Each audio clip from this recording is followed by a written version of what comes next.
یہاں بارڈر پر کھڑے ہوئے فوجی نے سامنے کے دشمن کے فوجی سے نہیں لڑنا.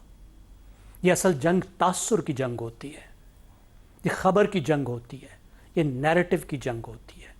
دہشت گرد جو کچھ کرتا ہے وہ نفسیاتی اثر کے لیے کرتا ہے, تاثر کے لیے کرتا ہے, پیغام دینے کے لیے کرتا ہے. تو وہ پیغام دے رہا ہے کہ بلوچستان میں نارملسی نہیں ہے. اس طرح کے واقعات بار بار کر کے وہ بتا رہا ہے کہ بلوچستان میں نارملسی نہیں ہے, بلوچستان گورنیبل نہیں ہے. بلوچستان کے عوام کو یہ کہہ رہا ہے کہ دیکھو تم اس حکومت پر انحصار نہیں کر سکتے, تمہیں بچا نہیں سکتے. دنیا بھر میں وہ یہ پیغام دے رہا ہے کہ یہاں انویسٹ کرنے کے لیے نہ ہو, بلوچستان غیر محفوظ ہے. اس کے ساتھ وہ اپنی زندگی کا ثبوت دے رہا ہے کہ دیکھو ان تمام آپریشنز کے باوجود ہم زندہ ہیں اور ہم آپریٹ کر رہے ہیں. اب دیکھیے دو طرح کے ہمیں کام کرنے ہیں. ایک تو وہ جو ہو رہا ہے اسے زیادہ مؤثر طور پہ کرنا ہے, پریسائز آپریشنز, جس میں جو کولیٹرل ڈیمیج ہے, جو لوگ متعلق نہیں ہیں اس انسرجنسی سے ان کا نقصان نہ ہو, لیکن جو ملوث ہیں وہ بچ نہ پائیں. اور جہاں جہاں اس کے تانے بانے ملتے ہیں ان کو نقصان پہنچانا ہے, دنیا میں ان کو ایکسپوز کرنا ہے.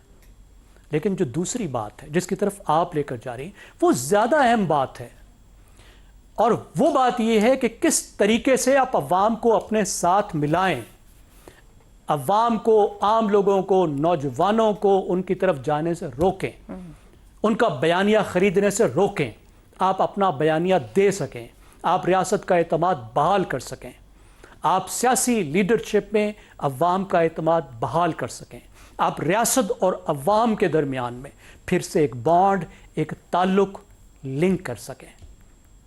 وہ ہے اسٹریٹجی جس کو کرنے کی ضرورت ہے. درست. اور اس کے لیے آپ کو دیکھنا ہوگا کہ بلوچستان کی سیاست کو کیسے بدلنا ہے. ہم صرف یہ بات کر رہے ہیں کہ جو سیاستدان موجود ہیں, جو کسی نہ کسی طرح آ کے اسمبلی میں بیٹھ گئے ہیں, ان کے رویے کو کیسے بدلنا ہے. خالی ان کے رویے کو بدلنے کی بات نہیں ہے, یہ بلوچستان کی سیاست کو بدلنے کی بات ہے. ہو گیا. سیاست کو نمائندہ سیاست بنانے کی بات ہے, سیاست کو عوامی بنانے کی بات ہے, جس کے لیے آپ کو جو بھی آئین کے اندر رہتے ہوئے سیاست کرنا چاہتا ہے, اپنے حقوق کی بات کرنا چاہتا ہے, اپنے وسائل کی بات کرنا چاہتا ہے, شناخت کی بات کرنا چاہتا ہے, یہ کوئی جرم نہیں ہے, کوئی غداری نہیں ہے, انہیں اجازت دے. اور آخری بات عائشہ, آخری ایک فکرہ, وہ یہ ہے کہ اس وقت چیلنج یہ نہیں ہے کہ جو پہاڑوں پر چلے گئے ہیں ان کو کیسے ختم کرنا ہے. انہوں نے تو مرنا ہی مرنا ہے, انہوں نے موت کا انتخاب کر لیا ہے.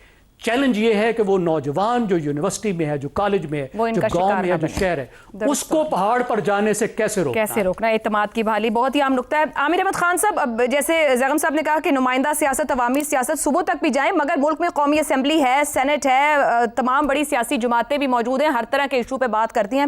جب میں بلوچستان کے معاملے کو لے کر جب بات کر رہی ہوں, حکومت بھی بار بار یہ کہہ جائے کہ دہشت گردی کے ناسور کو کچلنے کے عزم کا اعادہ کرتے ہیں, وہ جو سیاسی عزم, وہ جو سیاسی ترجیح ہے, وہ کیوں نہیں دکھائی دیتی ہے؟ خود سے ایکٹیو ہوں, خود سے موجود ہوں مختلف جگہوں پر, خود جائیں, آگے بڑھیں. کہ جب ہم متوسط طبقے کی, مڈل کلاس کی بات کر رہے ہیں, اسٹوڈنٹس کی بات کر رہے ہیں, تو ان کے ساتھ ایک کنیکشن بلڈ کرنا, انٹریکٹ کرنا, وہ تو پورے ملک کے سیاستدانوں کا کام ہے.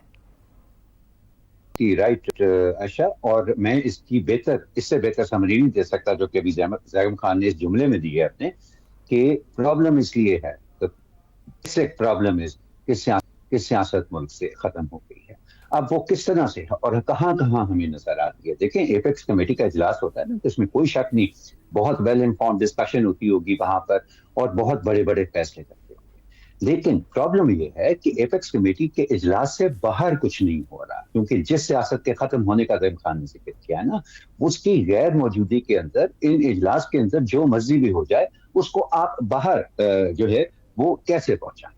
اور باہر پہنچانے کا ایک ہی ذریعہ ہے, ایک ہمیں مان کے چلنا ہوگا کہ یہ ایک ایسا مسئلہ بن گیا ہے کہ جس کا کوئی کوئک فکس نہیں, اور اگر اس کا کوئی فوری حل نہیں ہے تو سلو فکس یا ایک لمبے عرصے کے اوپر اگر ہم اس کا حل تلاش کرنے کے لیے, تو اس کے کیا عناصر ہیں جس کے اوپر ہمیں خصوصی توجہ دے گی. میری رائے کے اندر یہ جو سیاست کے خاتمے کا مسئلہ ہے, اس سے نمٹنے کے لیے آپ کو ایک بہت سارے ایسے کام کرنے پڑیں گے جو کہ آپ ابھی نہیں کر رہے. فار ایگزامپل, کہ فوج کا استعمال اس طرح کے عناصر کے خلاف وہ ہمارا ایکسٹریم رسپانس ہونا چاہیے, وہ ہماری روزمرہ کی کارروائی نہیں ہونی چاہیے. انفارچونیٹلی اگر آپ کو یاد ہو تو ہوا کیا تھا کہ جب 2008 میں پیپلز پارٹی کی حکومت بنی تھی اور آصف علی زرداری صاحب جو پریزیڈنٹ بنے تھے تو انہوں نے اپنے پہلے اعلانات میں سے ایک اعلان یہ کیا تھا کہ دہشت گردی کے معاملے سے نمٹنے کی تمام تر اختیارات کا لفظ انہوں نے استعمال کیا ہم فوج کے حوالے. اس جملے کے پیچھے ہوا کیا کہ ان کی اپنی حکومت نے بھی اور اس کے بعد آنے والی تمام حکومت نے اختیارات کی آڑ کے اندر ذمہ داری بھی ساری کی ساری فوج کے اوپر ڈال دی. تو وہ ادارہ جس کو صرف ایک ایکسٹریم کیس کے اندر ایز اے رسپانس فورس ہمیں یوز کرنا چاہیے اب وہ ایک ڈیفالٹ رسپانس فورس بن گیا ہے اور روزمرہ استعمال ہو رہا ہے. سو اگر ہم نے کوئک فکس ہمیں نہیں مل رہا تو سب سے پہلے ہمیں اپنے سویلین اداروں کی ٹریننگ ان کی اکوپمنٹ ان کی ٹیکنالوجی کو بہتر کرنا ہوگا اور ان کو پرائمری عامر صاحب آپ کیسے کہتے ہیں کوئک فکس نہیں مل رہا؟ بالکل ہی سیاست دانوں کو یہ کہہ دینا کہ سیاست نہیں ہو رہی. 1200 کے پارلیمنٹیرینز تو ہوں گے, صوبائی اسمبلیاں اکٹھی کر لیں, قومی اسمبلی اور سینٹ کو اکٹھا کر لیں, اپنی مرضی کے بل بھی آتے ہیں, اپنی خواہشات بھی پوری ہوتے ہیں, لگژری بھی ملتی ہے, اندر باہر بھی سب کچھ تو ہو رہا ہے ملک میں. باقی چیزیں تو اگر ترجیح بنائیں گے, اس عزم کا اعادہ کریں گے تو اس طرف بڑھ پائیں گے نا. یہ ترجیح, یہ عزم دکھائی دیتا ہے کہ وہ اس جانب بڑھنا چاہتے ہیں. مطلب ہے مجھے تو نہیں دکھتا کہ ہمارے ملک کا مین سٹریم سیاستدان جتنا وقت اسلام آباد میں, لاہور میں گزارتا ہوگا, وہ اس طرف کا رخ کرتا ہوگا, جانا چاہتا ہوگا. جائیں گے, قدم بڑھائیں گے تو راستے کھلیں گے نا اس طرف کے. ایبسلیوٹلی جی, یہ تمام آپ نے جو مثالیں دی ہیں نا, یہ برے کاموں میں تو ہمیں بے شمار عزم نظر آتا ہے, چاہے وہ اپنے پرسنل پریویلیجز بڑھانے کا ہو, چاہے وہ اپنی حیثیت کو اسرٹ کرنے کے لیے ہو. اس میں تو ہمارے سیاستدانوں میں جتنا عزم ہے میرا خیال ہے دنیا کے کسی سیاستدانوں میں بھی, کسی سیاسی طبقے میں بھی اتنا عزم نہیں ہے. لیکن یہ جو کام ہے جہاں وہ ان چھوٹے علاقائی گروہوں کو ایک مین سٹریم کے اندر لائیں, ان کو اپنی بحث مباحثے کا حصہ بنائیں, ان کو اس جنگ کا حصہ بنائیں, اپنا حلیف بنائیں, نہ کہ یہ کہ ان کے نظریات سے اگر آپ کو اختلاف ہے, ان کی سوچ سے, ان کی باتوں سے آپ کو اختلاف ہے تو آپ ان کو کسی نہ کسی بہانے سائڈ لائن کر دیں یا جیل میں کر دیں یا ان کو مین سٹریم میں آنے نہ دیں یا انہیں کہیں کہ نہیں جی یہ تو ملک مخالف بات کرتے ہیں. یہ مشکل کام ہے اور ایک لانگ ٹرم کام. ساری دنیا میں ایک کی پرابلم پالیٹکس کا یہ ہوتا ہے کہ سیاسی حکومتیں ایک محدود مدت کے لیے ہوتی ہیں, اس لیے ان کی ایک انسٹنکٹ ہوتی ہے کہ وہ کوئی لمبے چوڑے ارادے یا پلاننگ نہ کریں. لیکن پاکستان کے اندر یہ صورتحال ایکسٹریم حد تک پہنچ چکی ہے. سو اب میرا خیال ہے یہ وقت ہے کہ سیاستدانوں کو یہ سوچنا پڑے گا کہ نہیں, ہمارے پاس کوئی فکس ہے نہیں ہے, اور اگر ایک لانگ ٹرم فکس کے لیے کرنا ہے تو ہمیں ان سب کو مل جل کے وہ کام کرنا پڑے گا جو کہ ضروری نہیں ہے. اور وہ بالکل تبھی ممکن ہے جب وہ عزم ہوگا کہ یہ کرنا ہے, کیونکہ نظریات اور سوچ سے بھلے اختلاف رکھنے والے دنیا کے بے تحاشا معاشرے موجود ہیں, وہ ترقی بھی کرتے ہیں. شہزاد چودھری صاحب, 4 دن میں 42 شہادتیں ہیں.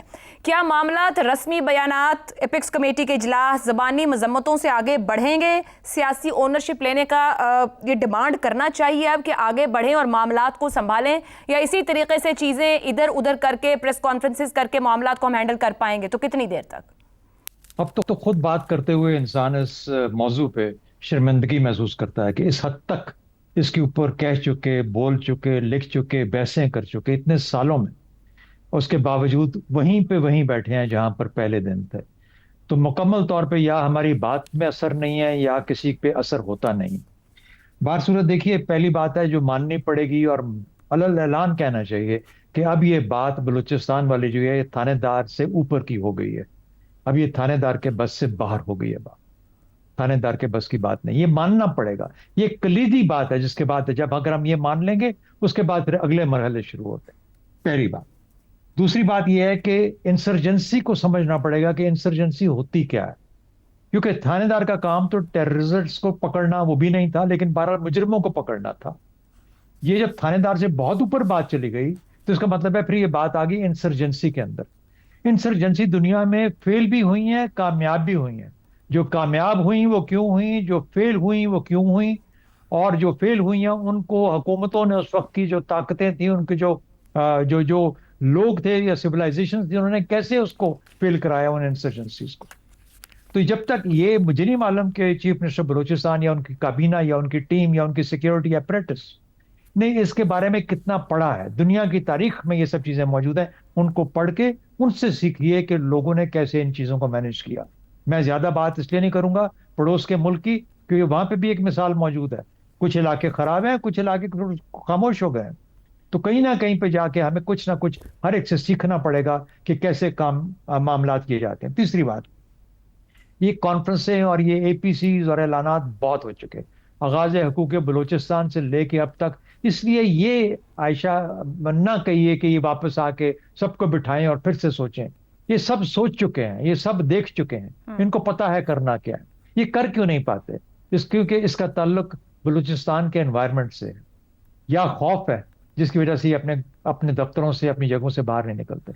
یہ کوئی اور آ کے دیکھے گا، غالباً ہو بھی ایسا ہی رہا ہے. تو جو منسٹرز بنتے ہیں، جو کہ کیبنٹ ہوتی ہے، جو ممبران ہیں، وہ اس حد تک تو اپنے تمام فائدے لیتے ہیں، لیکن وہ جو کام کرنا ہے، جس کی وجہ سے جو بیگم صاحب کہہ رہے تھے کہ جو پہاڑوں پہ چلے گئے ان کو واپس نہیں لانا، لیکن اور لوگوں کو وہاں جانے سے روکنا ہے. اگر یہ فرق بھی سمجھ جائیں وہ لوگ، تو ان کے لیے جو کٹ آؤٹ ٹاسک ہے وہ سب سے پہلے اور سب سے اہم موجود ہے. پھر جب کہا جاتا ہے ایپیکس کمیٹی ضرور ہونی چاہیے. صاحب قطع کلامی کی معذرت، کیا جو پولیٹیکل لاٹ موجود ہے، یہ جو ابھی آپ نے آخری نقطہ بولا کہ یہ سمجھ جائیں، کیا وہ یہ سمجھ رکھ رہے ہیں، ترجیح رکھ رہے ہیں، عزم رکھ رہے ہیں؟ میرا خیال ہے سمجھ رکھے رہے ہیں، لیکن ان سے کوئی اس وقت ڈیمانڈ نہیں کر رہا. جو بلوچستان کے عوام ہیں وہ اسی لیے تو ان سے متنفر ہو چکے ہیں یا ہو رہے ہیں. یعنی کیوں کہا جاتا ہے کہ بلوچستان کا نوجوان آپ سے ناراض ہے؟ کیوں ناراض ہے؟ میں ناراض لوگوں کی بات نہیں کر رہا جو پہاڑوں پہ بیٹھے ہیں، جو ناراضگی جن کے دلوں میں زیادہ بنتی جا رہی ہے. تو میرا خیال ہے کہ ہمارے وہ تمام اکابرین، وہ جو بڑے بڑے زعما اس وقت ہیں، ان سب کو سمجھنا چاہیے کہ معاملہ اس جگہ تک پہنچ چکا ہے کہ ہم یہ کہنے پہ مجبور ہو رہے ہیں کہ یہ اب ٹیررزم نہیں ہے، یہ پکی انسرجنسی ہے. اور اگر ہم نے اس کو اکٹھا رکھنا ہے تو یہ جو بلوچستان کے جو لوگ ہیں، جو بلوچ ہیں، ان کو یہ یقین دلانا ہے، یہ باور کرانا ہے کہ ہم جو کچھ بھی ہیں، ہم آپ کے ساتھ، ہم سنسیئر ہیں اور ہم آپ کے لیے سب کچھ کرنے کو تیار ہیں. سب فائنل پوائنٹ، جو ہماری یہ میٹنگز ہوتی ہیں ایپیکس کمیٹیز کے اندر، پرائم منسٹر صاحب جاتے ہیں، بدقسمتی سے ہر دفعہ جا کے وہی اعلانات دوبارہ دہرا دیتے ہیں. صرف اعلانات ہوتے ہیں اور بڑے بڑے اعلانات ہوتے ہیں. امپلیمنٹیبل اسٹریٹجیز ایک بھی میرے خیال میں وہاں پیش نہیں کی جاتی. شاید ایک آدھ کی جاتی ہو، لیکن اس کے بعد پھر ذمہ داریاں ایلوکیٹ کرنا کہ یہ اسٹریٹجی ہے، تمہاری یہ ذمہ داری ہے، میں 2 مہینے بعد آؤں گا، 6 ہفتے بعد آؤں گا، میں آپ سے پوچھوں گا کہ آپ نے اپنی ذمہ داری میں کیا کیا کیا، کس کس سے ملے، کس طرح معاملات طے کیے. اب یہ جو باتوں اور نیریٹیوز اور بیانیوں کی کہانیاں جو ٹی وی پہ بیٹھ کے ہم سنتے ہیں اور ٹی وی پہ انٹرویوز میں آتی ہیں، اس کا وقت نہیں ہے. اب فیلڈ میں جا کے کام کرنے کا ہے، اپنی جان کو داؤ پہ لگا کے بلوچستان کو بچانے کا وقت. درست ہو گیا. رضا رومی صاحب، کیا صرف کائنیٹک آپریشنز کافی ہیں یا اب سیاسی انگیجمنٹ ناگزیر ہو چکی ہے، معاملہ ہاتھ سے نکل رہا ہے؟ جس طریقے سے یہ وارداتیں کی ہیں دہشت گردوں نے، اور یہاں علیحدگی پسند جو بھی کہیں مختلف گروپس کام کر رہے ہیں، اور یہ ایک بہت بڑا چیلنج ہے پاکستان کی ریاست کے لیے، کیونکہ یہ مستقل ایک ایسا مسئلہ ہے اور ایک معاملہ ہے جہاں پر ہم دیکھ رہے ہیں کہ کوئی پروگریس نہیں ہو رہی. اور اس کی وجہ یہ ہے کہ ہم سارے کی جو کارروائی ہے اس کا محور کائنیٹک آپریشنز رہا ہے، سیاسی مسئلے کی طرف توجہ نہیں دی گئی. اور یہی آپ ابھی پہلے جو ہمارے ساتھی بات کر رہے تھے کہ سیاستدانوں کا جو رول ہونا چاہیے اور سیاسی مسئلوں کو سیاسی حل کے ذریعے ہی جو ہے وہ ٹیکل کیا جا سکتا ہے، تو اس میں تو کوئی شک نہیں. مگر ہماری جو بلوچستان کے حوالے سے ہماری تاریخ انفارچونیٹلی بہت ہی افسوسناک ہے کہ 2 بار کوششیں کی گئیں. ایک بار جب نواب اکبر بگٹی کا قتل ہوا، اس کے بعد ایک کمیٹی بنی، وہاں پر جا کر بات چیت ہوئی بلکہ بگٹی صاحب سے بھی پہلے جو ہے مذاکرات کی بات ہوئی تھی، بعد میں پھر ان کے خلاف کارروائی اور ایکشن کیا گیا. اور پھر جب آصف علی زرداری پریزیڈنٹ بنے تھے پہلی بار، اس کے بعد ایک بلوچستان پیکج کا اعلان بھی کیا گیا اور ایک سیاسی جو پورا لاہے عمل اس کو بھی مرتب کیا گیا، لیکن کہیں وہ گم ہو گیا. سارے جو پاکستان میں اس طرح کے لاہے عمل بنتے ہیں اکثر وہ یا تو فائلوں میں دب جاتے ہیں، مسلطوں کی ناظر ہو جاتے ہیں. اور یہاں ابھی یہی ہوا ہے کہ کوئی سیاسی اپروچ یا حکمت عملی نہیں ہے. اور بدقسمتی سے یہ معاملہ 3 سطحوں کے اوپر ایگزسٹ کرتا ہے عائشہ. پہلا تو بلوچستان کے جو لوکل عوامل ہیں، کنڈیشنز ہیں، جس میں کہ ایک کہنے کو صوبائی حکومت تو ہے، لیکن کیا صوبائی حکومت کے اوپر لوگوں کا ٹرسٹ ہے؟ کیا اس کی فنکشننگ قابل رشک ہے؟ کیا کرپشن جو ہے وہ نہیں ہو رہی، اس پہ کوئی کنٹرول کیا گیا ہے؟ کیا لوگوں کو جو ہے انوالو کیا گیا ہے گورننس کے معاملے میں؟ ایسا نہیں دکھتا.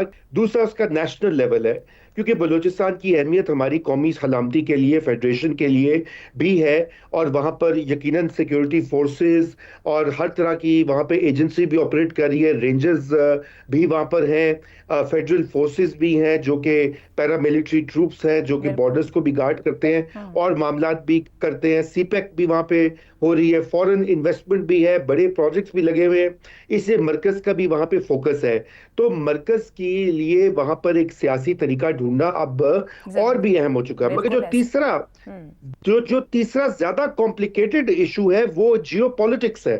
وہ یہ کہ بلوچستان صرف ایک مقامی صوبائی یا قومی ایشو نہیں، بلکہ وہ ایک ریجنل جیو پولیٹیکل اور انٹرنیشنل ایشو بھی ہے، جہاں پہ پاکستان کی ہاسٹائل طاقتیں جو ہیں اس کو ایک بیٹل گراؤنڈ بنائے ہوئے ہیں، جن میں سر فہرست افغانستان ہے، کیونکہ افغانستان سے ہی یہ جو علیحدگی پسند گروپس ہیں، جو اطلاعات آئی ہیں انڈیپینڈنٹ بھی اور گورنمنٹ کی طرف سے بھی کہ وہاں پر ان کو ہتھیار دیے جاتے ہیں، ٹریننگ ہوتی ہے، پیسے آتے ہیں، اور پھر انڈیا کا کل ذکر بھی کیا ڈی جی ISPR نے، اور بالکل انڈیا کی یہ خواہش ہوگی، جی آج وزیر اعظم نے بھی کیا، ان کی یہ خواہش ہوگی بالکل۔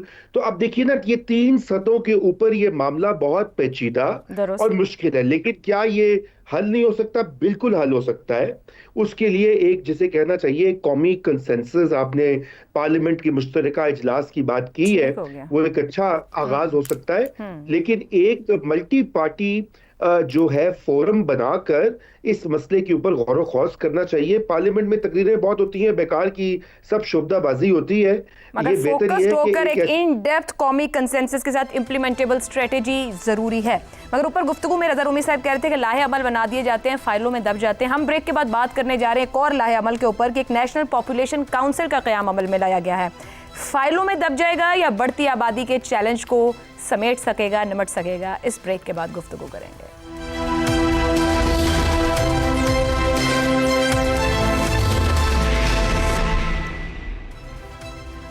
پروگرام میں ایک بار پھر خوش آمدید۔ پاکستان میں تیزی سے بڑھتی آبادی ایک بار پھر پالیسی سازی کے مرکز میں آ گئی ہے۔ وفاقی حکومت نے اس چیلنج سے نمٹنے کے لیے 16 رکنی نیشنل پاپولیشن کاؤنسل قائم کر دی ہے۔ کاؤنسل کی سربراہی وزیر اعظم شہباز شریف کریں گے، جبکہ اس میں فیلڈ مارشل سید عاصم منیر، تمام وزرائے اعلیٰ، آزاد کشمیر اور گلگت بلتستان کی قیادت کے ساتھ ساتھ صحت، تعلیم، قانون اور مذہبی امور کے وفاقی وزراء بھی شامل ہوں گے۔ کاؤنسل کے مقاصد میں آبادی میں تیزی سے اضافے کو کنٹرول کرنا، وفاق اور صوبوں کے درمیان ہم آہنگی پیدا کرنا، قومی سطح پر پالیسی سازی اور عوامی حمایت حاصل کرنا شامل ہے۔ آبادی کے اعتبار سے پاکستان اس وقت دنیا کا 5واں بڑا ملک ہے۔ آبادی سالانہ 2.5% کی رفتار سے بڑھ رہی ہے اور معیشت کی نمو بھی قریباً اتنی ہی ہے۔ سالانہ قریباً 60 لاکھ، کم از کم 60 لاکھ بچے پیدا ہو رہے ہیں، جو بہت سے ممالک کی کل آبادی سے بھی زیادہ ہے۔ اگر یہی رفتار برقرار رہی تو نہ صرف بنیادی سہولتوں کی فراہمی مزید مشکل ہو جائے گی، بلکہ معیشت، تعلیم، صحت اور روزگار کے شعبے بھی شدید دباؤ کا شکار ہو جائیں گے۔ پاپولیشن کنٹرول کے لیے ماضی میں بھی کئی پالیسیز اور پروگرامز متعارف کروائے گئے، مگر مطلوبہ نتائج حاصل نہیں ہو سکے۔ ماہرین کے مطابق آبادی میں استحکام صرف حکومتی اعلانات یا کاؤنسل سے ممکن ہی نہیں، بلکہ اس کے لیے عوامی آگاہی، خواتین کی تعلیم اور خود مختاری، بنیادی صحت سہولیات تک رسائی اور فیملی پلاننگ کے مؤثر نظام کی اشد ضرورت ہے۔ ایسے میں سب سے اہم سوال یہ ہے کہ کیا ایک نئی کاؤنسل واقعی اس دیرینہ مسئلے کا کوئی حل دے سکتی ہے، یا یہ بھی ماضی کی طرح صرف ایک پالیسی فورم ثابت ہوگی؟ کیا فیملی پلاننگ، بنیادی صحت سہولیات اور خواتین کی تعلیم و خود مختاری پر وہ توجہ دی جا رہی ہے جو اس مسئلے کی جڑ تک پہنچنے کے لیے ضروری ہے؟ کیا عوامی شعور، سماجی رویوں اور مذہبی حساسیت کو سمجھے بغیر کوئی بھی پالیسی مؤثر ثابت ہو سکتی ہے؟ اور سب سے بڑھ کر یہ کہ کیا اتنی بڑی اور طاقتور واقعی نتیجہ دے پائے گی، یا یہ معاملہ ایک بار پھر اجلاسوں، بیانات، سیاسی نعروں اور کاغذی منصوبوں تک ہی محدود رہ جائے گا؟ اسی سوال کے جواب کو جانیں گے اس سوال میں۔ بڑھتی آبادی روکنے کے لیے نیشنل پاپولیشن کاؤنسل کا قیام، وزیر اعظم، فیلڈ مارشل سمیت اعلیٰ قیادت شامل۔ آبادی کنٹرول کرنے میں تمام حکومتیں ناکام رہیں، کیا یہ کاؤنسل نتیجہ خیز ثابت ہوگی؟ شہزاد چودھری صاحب، ایک تو ہمارے مسائل اتنے بڑے بڑے ہیں اور ہر مسئلہ تقریروں، کتابوں، فائلوں اور بیانیوں میں رہ جاتا ہے۔ اب کی بار ایک 16 رکنی کاؤنسل بنائی ہے، سبھی سیاسی لوگ اس کے اندر ہیں، کوئی ٹیکنیکل، کوئی ڈاکٹرز، کوئی اور معاشرے کے سمت کو سمجھنے والے لوگ تو نہیں ہیں۔ امید کیا ہے آپ کی اس کاؤنسل سے؟ اچھا، دو سوال ہیں۔ پہلی بات یہ کہ جو پہلی ہمارے اسٹرکچرز تھے، جو پہلی اس قسم کی